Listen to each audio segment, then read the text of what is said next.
নমস্কার বন্ধুগণ, আজ আমাদের ঘরে লাঞ্চ করতে আসছেন আমাদের উপরের দাদা দিদি ওরা।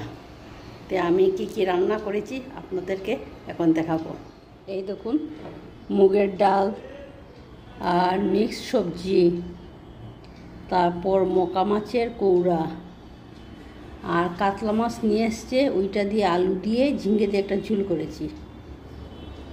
আর কাতলা মাছের মাথা দিয়ে লাউ দিয়ে করেছি। এইটুকু আজকের। এই দেখুন দাদা ওরা এসছেন, ওরা কিন্তু মেন বাসা করিমগঞ্জ, এটাকে বলে কী গো, স্টিমার ঘাট, করিমগঞ্জ স্টিমার ঘাট আর কি। এই যে দাদা, আপনারা হয়তো অনেকেই ওকে দেখলে চিনতে পারবেন। কি বলবো, খুব ভালো, মানে এরকম একজন লোক হয় না, মানে এরকম দাদা হয় না সাধারণত। আর দিদিও খুব ভালো, দাদার সামনে দিদিকে বলে দিদিও রাগ করে, দিদিও খুব ভালো সত্যি।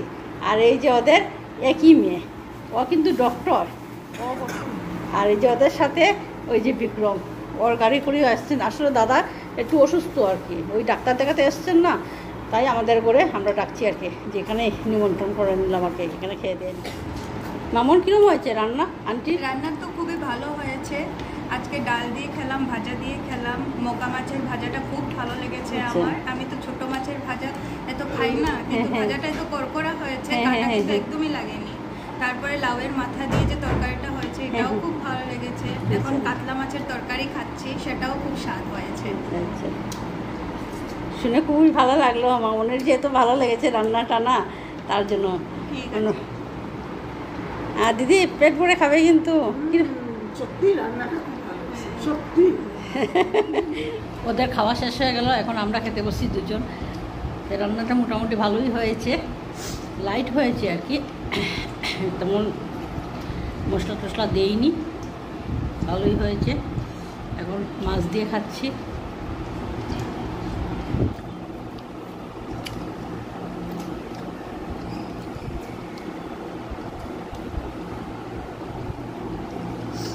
মাছটাকেও মাছের মাথা দিয়ে যে লাউ দিয়ে করেছি না, ভীষণ টেস্টি হয়েছে, ভীষণ ভীষণ।